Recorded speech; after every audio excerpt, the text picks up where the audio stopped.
isn't wrong to ask for more as a VTuber content creator. Convention season is in full swing, and you know what that means. Squeezing your wallets as hard as you can so you can go wild in the artist alley.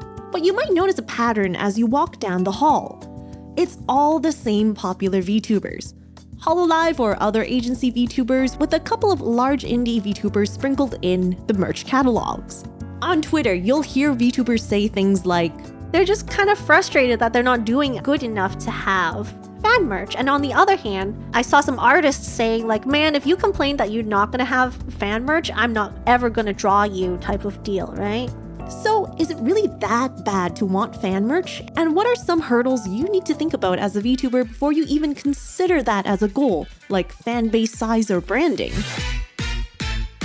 I think having fan merch is a reasonable goal, but unfortunately, like not every type of fan is like an artist, first of all, right? You have to attract those types of fans who are artists and stuff, and on the sheer chance that they want to make fan merch of you, then they will. Sometimes you can have 10,000 fans, for example. You can have 10,000 fans and not a single one of those is an artist. Just because like the stuff that you produce or like the content that you make or videos or whatever, like your appearance and things just don't fit. It doesn't just encourage artists to make fan art and things like that, right? And on the flip side, you might only have 10 fans, but all 10 of those fans are artists who booth at artist alleys. But I do get what the artist meant in the post. If you passive-aggressively comment or quote retweet an artist's catalog saying things like, oh, I wish you drew me, or man, smaller VTubers never get the chance, then yes, of course the artist has all the right to add you to a blacklist and never draw you. So having fan merch doesn't necessarily provide a good metric on how well you're doing as a VTuber.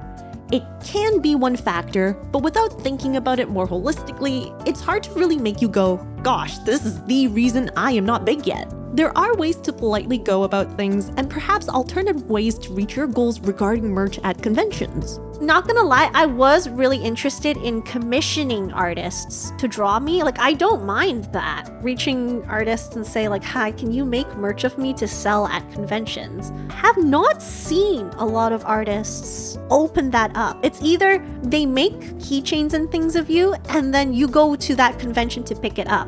It's not them selling it at their table. Sometimes you'll see open calls for suggestions of who to make fan merch of. Don't hesitate to share these with your community or to advocate for yourself if the post allows for it. An artist has every right to decline your commission or suggestion though. I think a lot of people might not realize that convention space is precious. Like the artist alley, the booth itself, there's only so much room in your booth, right? You might not be able to display everything that can potentially attract people to buy it. And artists' booths aren't cheap, especially for off-kai and stuff. I'm not sure if Face Connect has sponsored the Artist Alley this year, or if another big corporation has sponsored, where, for example, they would pay for the booth space. As the artist, you still have to bring all of your gear, your supplies and everything. You make sure everything is shipped in time, ready in time. So in a way, one of my goals is to finally see some fan merch. The thing that I realized while looking at the catalog is there's a lot of VTubers out there. It got me thinking about two things actually. The first one is the people with catalogs where you have to zoom in to see individual VTuber, like 50 acrylic charms across like 3 images. So it's 150 different VTubers. That's a lot of VTubers. And oh wow, there's a couple of them I don't even know about. There's just so many people out there. It's really hard to differentiate yourself. Not even differentiate too. At this point, it's like really hard to expect fan merch. Then you have the other side. What's the percentage chance of someone walking around an artist alley and says, wow, this VTuber acrylic charm looks really cute. I don't know who they are, but they're really cute. I'll buy it. And then run around the convention and be like, who is this?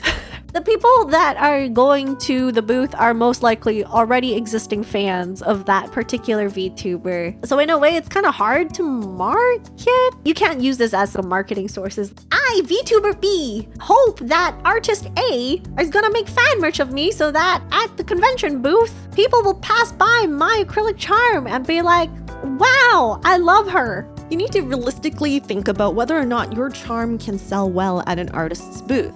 I think I came across an artist saying some of the fan merch they were selling only sold 1 or 2 out of the entire stock.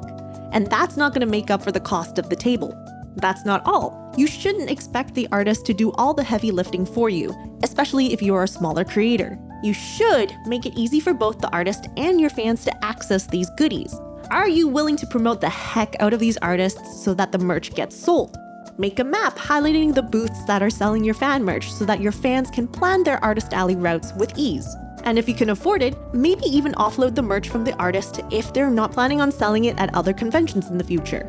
Your character design and branding may also have a factor in an artist choosing to draw you in general. Con season is usually crunch season, meaning artists don't have much time to draft up the pieces to send to the manufacturer to then get it shipped and ready in time for open hours. Is your design and reference sheet easily accessible for artists to refer to? Don't hesitate to repost or retweet your reference sheet. Some of these questions are the exact same things a VTuber should consider if they have a goal of being invited for a meet and greet or guesting at a convention. A convention needs guests that have a fan base who are eager to go to the convention, purchase tickets, and participate in the exhibits. Same with exhibitors that host meet and greets. And I have to admit, I've had meet and greets at booths in the past where no one came just for me.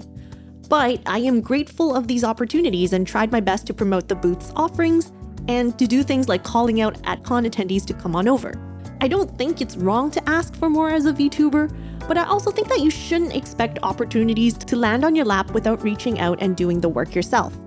You gotta expose yourself more to the audience you're trying to reach, whether it's through your content, participating in community events, or even physically going to conventions to talk to artists and buy from their merch catalog. Go for the genuine connections rather than being called out, whether it's true or not, for your entitled behavior. Damn if you do, damn if you don't kind of thing. Like, as a VTuber, I can't say anything anymore. Like, my opinions are just gonna be blueberry waffles or strawberry pancakes kind of deal. If you liked watching this video, check out this one about being a VTuber content creator in 2026. Or this one that's recommended for you. I stream games and handcam activities like model kit building, TCG pack openings, and unboxings on Twitch.